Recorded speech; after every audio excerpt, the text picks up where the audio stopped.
Sure और बाकी सभी तेजी से नीचे गिरते हुए जा रहे थे। नीचे एक आलीशान सा कमरा था जो कि बहुत ज्यादा चमक रहा था। देखते देखते श्योर और मैगडॉन इससे पहले कि गिरते, अवनी और चैतन्य दोनों ही अपनी ताकतों का इस्तेमाल करते हैं और श्योर और मैगडॉन को पकड़ लेते हैं। उनकी नज़र में तो श्योर और मैगडॉन नॉर्मल इंसान थे, गिरते ही हड्डी पसली तोड़ लेते अपनी, इसलिए वो लोग तेजी से नीचे आते हुए उन दोनों को पकड़ लेते हैं। दिमाग तो खराब नहीं हो गया तुम दोनों का, बेवकूफ़। चेतन वो श्योर और मैगडॉन के सर को पकड़ते हुए कहता है और बालों को ऊपर से खींच देता है, जिसमें दोनों को थोड़ा सा दर्द भी होता है। श्योर इतना ही देखते हुए श्योर और बाकी सभी अपने चारों तरफ देखते हैं, जहाँ पर कोई भी नहीं था, सिर्फ सफ़ेद रोशनी और चमकती हुई एक रूम, चमकता हुआ एक रूम जो कि काफ़ी ज़्यादा अच्छा लग रहा था। कोई है? श्योर वो आगे बढ़ते हुए कहता, अरे इस बच्चे को बताओ कि यहाँ हीरोगिरी ना चाहे। चेतन अवनी से कहता और अवनी उससे पीछे खींच के लाती है। श्योर बाबा योग नॉर्मल नहीं है, उनके पास स्पेस एलिमेंट है, उन्होंने स्पेस एलिमेंट में महारत हासिल कर रखी है, और यहाँ पर जितनी भी चीज़ें तुम स्पेस एलिमेंट की चीज़ें देख रहे हो वो चीज़ें उनकी ही बनाई हुई हैं, तो खुद समझ जाओ। अवनी श्योर को समझाते हुए कहती है। श्योर चाहो तब देखता, पर यहाँ तो कोई भी नहीं है, हमारा टेस्ट कौन लेगा? ऐसा तो नहीं ना कि हमें यहाँ कैद कर दिया गया हो, क्योंकि हमने बहुत ज़्यादा अजीब वो चीज़ की है यहाँ पे आकर। श्योर है वो सभी से कहता, कुछ भी हो सकता है। अवनी वो चाह तो देखते हुए कहती है। इससे पहले कि वो लोग और भी कुछ सोचते या कहते, स्वागत है बच्चों। वैसे भी आज का दिन बहुत ज़्यादा सूना सूना लग रहा था, किसी की भी हड्डी पसली टूटते हुए नहीं जो देखी। वहाँ पर एक हंसने की आवाज़ आती है और वो आवाज़ वहाँ गूंजती है, आप बाबा योग है? श्योर आ गया तो वे कहता, जाबाज बच्चे, मानना पड़ेगा, ऊंचाई से यहाँ तक कूद के आ गए, वो भी जिंदा। बाबा योग फिर से कहते हैं, क्या आप बाबा योग हैं? श्योर फिर से कहता, हाँ हाँ मैं ही हूँ बाबा योग। तो तुम सभी यहाँ टेस्ट देने के लिए आए हो, शिकारी ग्रुप के लिए? ठीक है, तो कैसे टेस्ट दोगे? बिल्कुल सांप सीढ़ी जैसे खेलते हो वैसे? इतना कहते हुए बाबा योग हंसने लगते हैं। हाँ चलो अब मैं मजाक बंद करता हूँ। अब क्योंकि तुम लोग यहाँ पे इतने ज़्यादा सीरियस चेहरे के साथ टेस्ट देने आ ही गए हो, तो मैं तुम्हारे टेस्ट को मंजूर करता हूँ। बाबा योग वो इतना कहते हैं, मर गए, हमें तो लगा था कि टेस्ट एक्सेप्ट ही नहीं किया जाएगा, जिससे हम लोग चुपचाप वापस निकल जाएंगे। और बाबा योग आपको सच में लगता है कि चलिए हम दोनों तो ठीक है, ये दोनों? चैतन्य आगे आते हुए कहता, ये दोनों छोड़ो, तुम दोनों भी ठीक नहीं हो। जब बाबा योग गुस्से में चेतन को डांटते हुए कहता, श्योर और मैगडॉन तो बच्चे थे इसलिए उसे थोड़े प्यार से बात किया भी जा रहा था, लेकिन चेतन को जैसे ही उन्होंने बीच में टोकते हुए देखा, उनका असर खराब हो गया। चलो बच्चों, पहले तुम्हारा टेस्ट ले लिया जाए, क्यों? या फिर पहले तुम्हारे दोस्तों का टेस्ट लिया जाए, तुम्हारे ऊपर। बाबा योग श्योर और मैगडॉन से कहते हैं, पहले इनका टेस्ट नहीं, पहले मेरा टेस्ट, पहले हम दोनों का टेस्ट ले लें तो अच्छा होगा, हम दोनों फ्री हो जाएंगे। श्योर है उन सभी से कहता, बेवकूफ़, तो मुझसे इतनी ट्रेनिंग क्यों करवाई? पीछे से अवनी कहती है। श्योर से चुप रहने का इशारा करता, ठीक है चलो अब टेस्ट की बारी है ही, लेकिन टेस्ट से पहले मैं कुछ देखना चाहता हूँ। तुम चारों में से किसी एक के पास कोई खास चीज़ होनी चाहिए जो कि मुझे इम्प्रेस करे और एक ग्रुप की ताकत हो। बताओ क्या है तुम लोगों के पास? क्या तुम में से किसी के पास कुछ ऐसी चीज़ है जो कि बहुत ज़्यादा स्पेशल हो, तभी जाकर तुम आगे का टेस्ट दे पाओगे, समझे? बाबा योग सभी से कहते हैं और वो चारों एक दूसरे का चेहरा देखने लगते हैं। श्योर वो धीरे धीरे आगे बढ़ने लगता, क्या कर रहे हो? मैं कुछ है तो दिखा देती हूँ, पीछे रहो। अवनी श्योर से कहती है, उसे पीछे घसीटते हुए लाती है। अरे पर मेरे पास। श्योर इतना कहते हुए चुप हो जाता। अवनी आगे जाती है और मैं सर को हल्का सा झुकाती है। अपनी खूबसूरती का जादू यहाँ मत चलाना बच्ची, तुम्हें क्या लगता है क्या मुझे तुम लोगों के बारे में ठीक से कुछ पता नहीं? बाबा योग वो अवनी और चैतन्य को देखते हुए कहते हैं और वो दोनों एक दूसरे का चेहरा देखने लगते हैं। अच्छा ठीक है, मैं कुछ दिखाता हूँ, ठीक है? श्योर आगे आते हुए कहता, तुमसे ही तो मुझे थोड़ी बहुत उम्मीद है, दिखाओ। वो आवाज़ जो गूंजी थी, ऑफकोर्स वो अवनी और चैतन्य के लिए थोड़ी गुस्से बड़ी थी, लेकिन श्योर और मैगडॉन के लिए ऐसी जैसे कि वो उसके मजे ले रहा हो। एक तरीके से बाबा योग श्योर और मैगडॉन के मजे लेने वाला था यहाँ पे, क्योंकि वो दोनों बच्चे हैं। ठीक है मुझे चाहिए ना, लेकिन मैं चाहता हूँ कि मैं आपको वो चीज़ सामने दिखाऊं। आप सामने आ सकते हैं? श्योर उस बाबा योग से कहता है, सामने? मुझे सामने देखना चाहते हो? क्या है बच्चे की मैं स्पेस एलिमेंट का इस्तेमाल काफ़ी समय से कर रहा हूँ। मैंने कैसे समझाऊँ, लेकिन असल बात यह है कि मैं स्पेस एलिमेंट का इस्तेमाल सालों से कर रहा हूँ लगातार। तो वो बाबा योग जैसे ही ये कहता है शायद तो हैरान दिखने लगता है। आप अगर लगातार सालों से स्पेस एलिमेंट का इस्तेमाल कर रहे हैं, मतलब क्या आप स्पेस एलिमेंट के किंग बन चुके हैं? श्योर है। वो बाबा योग से कहता, वो किंग जो कि इंसान है। तो खुद समझ जाओ। मतलब आपके कहने का ये मतलब है कि अगर आप सामने आ गए तो हमें कुछ समझ नहीं आएगा और हमें नुकसान पहुंच सकता है ना? श्योर है। बाबा योग से कहता, हाँ। अच्छा बाबा योग, बुरा मत मानिएगा, लेकिन हमें कुछ नहीं होगा, आप यहाँ आ सकते हैं। श्योर है। बाबा योग से कहता, जैसी तुम्हारी मर्जी, लेकिन अगर तुम्हारे चीथरे चीथरे यहाँ पे बिखरे हो तो उसमें मेरी गलती नहीं होगी। बाबा योग जैसे ही ये कहते हैं, वहाँ का स्पेस वो टूटने फूटने लगता है। चारों तरफ बहुत सारे क्रैक्स दिखने लगते हैं बीच हवा में ही। अगले पर उन क्रैक्स के बीच से एक हाथ निकलता है जो कि एक जगह जा रहा था, और वो सारे क्रैक्स वो फ्रिंक होकर एक जगह जाने लगते हैं। देखते देखते उन क्रैक्स के अंदर से एक अजीब सा हाथ बाहर आता है, और वो हाथ वो एक चुटकी बजाता है जिससे वो क्रैक्स वो वहाँ से गायब हो जाते हैं। और देखते देखते वहाँ पे एक हैंडसम सा आदमी दिखना शुरू हो जाता है। समझ नहीं आता कि आपको क्या बोलूं। बाबा योग या जवानी योग? मैग्रॉन थोड़ा आ गया तो वे कहता है, ऑफकोर्स वो बाबा योग बाबा कहलाने के लायक भी नहीं था। बाबा मतलब बूढ़े टाइप आदमी, लेकिन ये तो इतना स्मार्ट और कूल टाइप आदमी था। हाँ हाँ, चलो आगे बढ़ो, दिखाओ तुम्हारे पास क्या खास है। अब क्योंकि तुम्हें कुछ हुआ नहीं मेरे सामने आते ही, फिर भी खड़े हो और आगे भी बढ़ पा रहे हो, मतलब आम बच्चे नहीं हो। बाबा योग अब सीरियस होते हुए कहते हैं, श्योर। आगे बढ़ता है, आपको स्पेशल चीज़ देखनी है ना? श्योर। हल्का सा आगे बढ़ते हुए कहता, और बाबा योग स्माइल के साथ उसे देखते रहता। ऑफकोर्स अब ये तो पक्का हो गया था कि श्योर और वो मैग्रॉन वो नॉर्मल बच्चे नहीं हैं। बाबा योग के सामने अगर कोई भी खड़ा हो, अगर वो नॉर्मल हो, तो उसके बॉडी में बहुत ज़्यादा गर्माहट और उसकी बॉडी जल्दी शुरू हो जाती है, और उसके बॉडी के बहुत सारे बॉडी सेल्स वो टूटने फूटने शुरू हो जाते हैं स्पेस एलिमेंट के इतने ज़्यादा ताकत को सामने देखकर। लेकिन श्योर और मैग्रॉन को कुछ महसूस तक नहीं हुआ था। अगले पल श्योर वो अपने हाथ को आए करता, रुको, एक काम करो, अब क्योंकि तुम्हारे हाथों में एक ताकतवर एनर्जी मुझे दिख ही रही है, तो उससे मुझ पर हमला करो। बाबा योग श्योर से कहता। देखते देखते श्योर अपने दोनों हाथ को आए करता, और देखते देखते दोनों हाथों में हरे और लाल रंग की बिजली चमकनी शुरू हो जाती है। अगले पल वो हरे और लाल रंग की बिजली तेज़ी से चमकते हुए तेज़ी से आगे जाती है, और एक बॉल में बदलने के बाद दोनों कंबाइंड हो जाती है। श्योर देखते देखते अपनी पूरी ताकत लगाता है, और उस ठंडा एलिमेंट और ठंडा एनर्जी की ताकत को एक साथ बहुत ज़्यादा बढ़ा देता है, जिससे वो ठंडा बॉल वो बड़ी होने लगती है, और देखते देखते बाबा योग के चेहरे के पास जाकर फट जाती है। बाबा योग देखते देखते जब वहाँ से वो ठंडा एनर्जी गायब होती है और सामने सभी को कुछ दिखता है, तो सभी को ये दिखता है कि बाबा योग के थोड़े बहुत कपड़े जल चुके हैं, जिसमें से उनकी बॉडी साफ साफ देखी जा सकती थी, और बॉडी तो कमाल की थी। श्योर भी उनके बॉडी को देखने में रुक नहीं पा रहा था। चैतन्य ने अपने हाथों को अवनी के आंखों पर रख दिया था ताकि वो कुछ देखे ना, लेकिन अवनी तुरंत ही चैतन्य के हाथ को हटाती है और वो श्योर को देखने लगती है।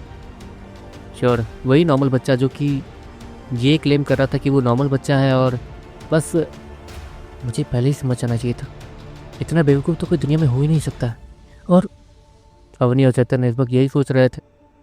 चलो ठीक है, तुम्हारे टेस्ट को मंजूरी दी जाती है, अब तुम लोग मेरे टेस्ट को दे सकते हो। बाबा योग अपने कपड़े को साफ करते हुए और थोड़ी बहुत हैरानी से श्योर को देखते हुए कहता, स्पेशल ठंडा एलिमेंट वो श्योर के पास था, जो कि बहुत ज़्यादा डरावनी बात थी। एक बच्चे के पास वो भी इतनी ज़्यादा ताकत के साथ ठंडा एलिमेंट को अनलीश करना, वो भी इस उम्र में, मतलब इस बच्चे के पास एक्सपीरियंस है, मतलब ये शायद जहाँ तक है नीचे से ऊपर आया है। और इस बच्चे के बारे में, इन दोनों ही बच्चों के बारे में इस बाबा योग को पता नहीं था, मतलब ये बाहर के हैं और बाहर से इवॉल्व होते हुए यहाँ तक आए हैं। चलो ठीक है, मान गया तुम दोनों को बच्चों, अब अपनी असली ताकत टेस्ट में दिखाना। इतना कहने के बाद वो बाबा योग एक चुटकी बजाता है, और देखते देखते वहाँ चारों तरफ एक अजीब सी चीज़ होती है। श्योर तुरंत ही पीछे मुड़ता जहाँ पर कोई भी नहीं था। ये सभी कहाँ गए? श्योर पीछे देखते हुए कहता, तुम चारों में से 3 लोगों का पास होना जरूरी है, जिसके बाद ही तुम लोगों को मैं शिकारी ग्रुप के लिए थोड़ा सा परमिशन दे सकता हूँ, समझे? बाबा योग वहाँ पे उनकी आवाज़ गूंज जाती है। दूसरी तरफ अवनी वो अलग रूम में थी, चेतन अलग रूम में था, और मैग्रॉन भी अलग रूम में था। असल में वो चारों ही एक अजीब से शीशे या फिर अजीब से इनविजिबल शील्ड के अंदर थे, जिन्हें बाबा यूग सामने बैठ के देख रहा था। लेकिन श्योर, मैग्रॉन, अवनी और चैतन्य के लिए वही एक छोटा सा डब्बा पूरी दुनिया थी। श्योर को सामने एक अजीब सी रोशनी दिखती है जो कि तेजी से श्योर के बगल से निकलती है। अगले पल श्योर वो तेजी से ऊपर जंप करता, लेकिन वो रोशनी तुरंत ही अपने डायरेक्शन को बदल के सीधे श्योर के ऊपर हमला करती है। श्योर जैसे ही देखता है कि वो रोशनी उसके चेहरे के पास आने वाली है, अगले ही पल उसकी आंखों में बहुत ज़्यादा बिजली चमकनी शुरू हो जाती है और वो अपने हाथों को आया करके उस रोशनी को पकड़ने की कोशिश करता है। श्योर ये देखता है कि वो रोशनी उसका हाथ जला रही है। अगले ही पल श्योर के हाथों से बहुत ज़्यादा बिजली निकलती है जो कि उस रोशनी को खत्म करके रख देती है। देखते देखते श्योर नीचे लैंड करता है और देखता है कि सामने से अब करीब 10 से ज़्यादा रोशनी आ रही हैं। ये वही ना बात। श्योर इतना कहता है और अपने गूफ कटाना को निकाल लेता है और अपने दूसरे हाथों में जैरेक्स डार्क स्वॉर्ड को, जो कि इस वक्त डायमंड जैसा चमक रहा था, मतलब कोई भी उसे जैरेक्स डार्क स्वॉर्ड की तरह नहीं देख सकता जिससे कोई भी फ्लेयर वगैरह ऐसे किसी को पहचान सके। श्योर देखते देखते उन दोनों ही को स्टिंग से जोड़ देता। पता नहीं ये अजीब सी रोशनी है जो कि जला सकती है, ये स्टिंग उसे सह पाएगी या नहीं। श्योर इतना कहता है। अगले ही पल वो तेज़ी से गोल घूमकर अपने कटाना और स्वॉर्ड को तेज़ी से आगे फेंक देता।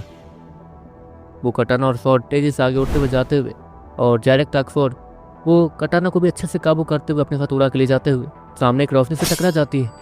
वो रोशनी जैसी उन तलवारों से टकराती है, वो तलवार उन रोशनी को बीच से चीरने में कामयाब हो जाती है। ये हुई ना बात, मतलब ये रोशनियाँ एक मॉन्स्टर की तरह है। श्योर इतना कहते हुए तेज़ी से आगे बढ़ना शुरू कर देता।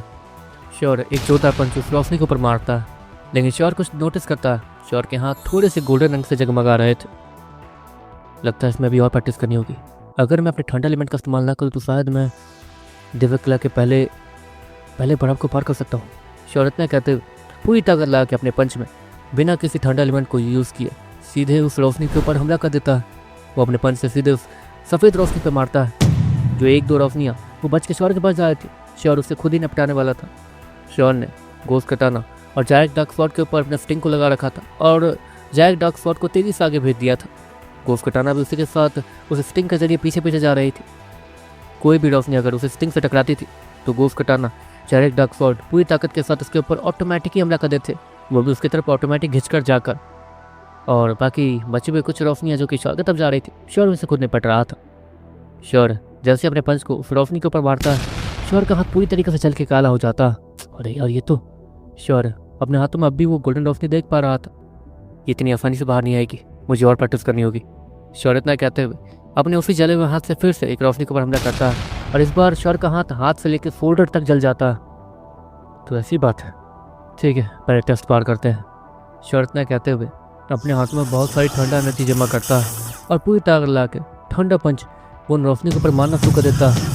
दूसरी तरफ मैग्रॉन, उसके सामने अजीबोगरीब चीज़ें थी। ये क्या है? मैग्रॉन अपने सामने एक अजीब सा तालाब देखते हुए कहता, जिसके अंदर से अचानक सी एक अजीब सी रोशनी बाहर आती है जो कि टेंटिकल जैसे दिख रही थी। रोशनी से बना हुआ मॉन्स्टर, मैग्रॉन इतना कहता और तुरंत ही उस अजीब से टेंटिकल को डॉज करता। अगले पल मैग्रॉन अपने स्पेस बैग के अंदर से एक पंजा निकालता है और उसे तुरंत ही पहन लेता। चलो देखते हैं, ये हुई ना बात। मैग्रॉन इतना कहते हुए अपने दोनों पंजों को एक साथ रगड़ता, जिससे एक अजीब सी चिंगारी बाहर आती है और देखते देखते मैग्रॉन वो तेजी से आगे की तरफ अपने पंजे के को जंप कर देता। वो अपने खतरनाक गोल्डन पंजे के साथ सीधे उस टेंटिकल पर हमला करता, उसे बीच से चीर देता। देखते ही देखते वो सफ़ेद टेंटिकल, उसके अंदर से और ज़्यादा रोशनी निकलती है और उसके अंदर से बहुत सारी छोटे छोटे बॉल जैसी चीज़ें निकलती है जो कि तेज़ी से जाके मैग्रॉन की तरफ बनने लगती हैं। मैग्रॉन तुरंत ही उन्हें डॉज करता है। एक सफ़ेद बॉल जैसे ही ज़मीन पर टकराती है वो धमाके के साथ फट जाती है। मैग्रॉन ये सब देखने के बाद एक बॉल के ऊपर तेज़ी से हमला करता है और वो बॉल उसके पंजे से टकराती वहीं फट जाती है और मैग्रॉन दूर जाके गिरता है। लेकिन वो उस धमाके को सह सकता था। मैग्रॉन वो खड़े होने के बाद अपने बॉडी को अच्छे से स्ट्रेच करता है और देखते देखते वो सारे बॉल्स वहीं फट जाते हैं। वो ज़्यादा दूर ट्रैवल नहीं कर सकते थे शायद। अगले पल उस अजीब से तालाब के नीचे से बहुत सारे टेंटिकल्स फिर से बाहर आने लगते हैं और इस बार वो करीब 10 से ज़्यादा टेंटिकल्स थे। हाँ, लगा ही था, इतना आसान तो बिल्कुल नहीं होगा। मैग्रॉन इतना कहने के बाद तेज़ी से ऊपर आसमान में जंप कर देता। लगता है ये लड़के पागल, जुनून से भरे हुए पागल और सनकी बच्चे कहाँ से आए हैं ये लोग। बाबा योग मन मन सोचते हैं। उन दोनों की उम्र ऑफकोर्स कम थी और उन दोनों के पास ही निरुकुर था, जो कि यहाँ के राजकुमार के लेवल के थे। ऑलमोस्ट उनके लेवल के जितने तो है, लेकिन उन्हीं की उम्र में निरु को जनरेट करना मतलब उनकी बराबरी तो करना था ही। अगले पल मैग्रॉन वो अपने गोल्डन पंजों के तेजी से उन टेंटिकल्स पर हमला करता है और अगले ही पल जब वो उन टेंटिकल्स पर हमला कर रहा था, उन सारे टेंटिकल्स के अंदर से बहुत सारे बॉल्स निकलते हैं और तेजी से मैग्रॉन की तरफ बढ़ने लगते हैं। अगर वो बॉल्स एक साथ मैग्रॉन के चारों तरफ फैल के फट गए तो मैग्रॉन का काम यही तमाम हो जाएगा। मैग्रॉन को अच्छे से पता था। अगले ही पल मैग्रॉन नीचे गिरने लगता है और वो बॉल्स भी तेजी से मैग्रॉन के पास जाने लगते हैं और उसके बगल में पहुंचते ही फटने वाले मोड में आ जाते हैं। इससे पहले कि वो सारे सफ़ेद बॉल फटते, मैग्रॉन अपनी जगह से गायब होकर तेजी से तो उड़ना शुरू कर देता। उड़ने वाली कला, वो बाबा योग हैरानी से कहता और फिर श्योर की तरफ देखता। मैग्रॉन ने उन सारे बॉल्स को डॉच कर दिया था और उल्लू बना दिया था और वो सारे बॉल्स ऐसे ही फट गए थे। दूसरी तरफ श्योर ने भी उस सारी रोशनियों को ख़त्म कर दिया था और लंबी सांसें ले रहा था। श्योर अपनी तलवार और गोश्त कटाना को अपने हाथों में लेता और एक लंबी अंगड़ाई लेता। अगला टेस्ट तो शायद आखिरी टेस्ट होगा। 3 पड़ाव। मैग्रॉन और श्योर उन दोनों के दिमाग में ही ये चल रहा था। अगले ही पल वहाँ एक गुर्राने की आवाज़ आती है और दूसरी तरफ मैग्रॉन उससे भी कुछ पानी के नीचे दिखता। मैग्रॉन वो बिना लेफ्ट राइट देखे तेज़ी से पानी की तरफ उड़ के जाने लगता। दूसरी तरफ श्योर वो जैसे ही सामने से गुर्राने की आवाज़ सुनता वो भी तेज़ी से उस अंधेरे में कहीं तेज़ी से भागने लगता। अगले ही पल श्योर वो जो इस अंधेरे में भाग रहा था वहाँ पर अचानक से ही श्योर अपने ठीक सामने किसी चीज़ को महसूस करता। अगले पल श्योर अपने गोश्त कटाना और जैरेक डार्कफॉट को लेफ्ट राइट फेंक देता और तेज़ी से ऊपर जंप करता। जैसे ही वो ऊपर जंप करता एक बड़ी सी रोशनी जो कि बहुत ज़्यादा बड़ी थी, किसी बुलडोजर जितनी बड़ी, वो श्योर के ठीक नीचे से निकलती है। ये वो श्योर पे हमला करने वाली थी। श्योर तुरंत ही उसके ऊपर से उड़ते हुए निकल जाता है और वो रोशनी तेज़ी से जैरेक डार्कफॉट और गोश्त कटाना के चिपके हुए उस स्टिंग से टकराती है, जिसके बदले में गोश्त कटाना और जैरेक डार्कफॉट तेज़ी से घिंचकर उसके तरफ जाने लगते हैं और जाकर सीधे जैरेक डार्कफॉट अपने थोड़े से डायरेक्शन को बदल के सीधे उसकी आंखों में ही घुस जाती है और गोश्त कटाना उस लाइट मॉन्स्टर के सर में घुस जाती है।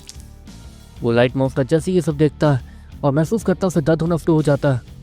श्योर बोलते हुए उसके दर्द का फ़ायदा उठाता है और सीधे उसके सर के पास जाने के बाद अपने गोश्त कटाना को पकड़ के ऊपर की तरफ खींच देता है, जिससे उस मॉन्स्टर का आधा सर वो कट के रह जाता है।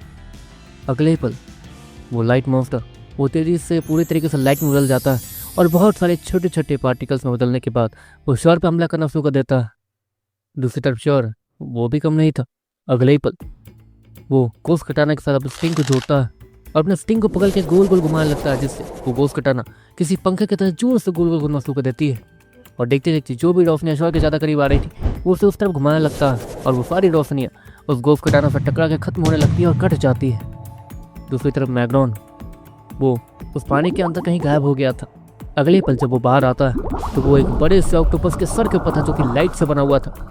उसने अपने पंजे से सीधे उसकी सर पे बने हुई एक आँख को चीर के रख दिया था, जिससे अब वो ऑक्टोपस को देख नहीं पा रहा था और उसके बॉडी के अंदर से बहुत सारे बॉल निकल रहे थे जो कि मैग्रॉन की तरफ जा रहे थे। अगले ही पल मैग्रॉन वो करता है जो कि कोई सोच भी नहीं सकता था। सभी लोग होते तो उस बॉल से बाहर दूर भागते। अगले ही पल वो तेज़ी से उड़ते हुए बॉल्स के बगल से निकल जाता है। इनके फटने की टाइमिंग 2 सेकंड है। 2 सेकंड में तो मेरे से कहीं से ज़्यादा आगे।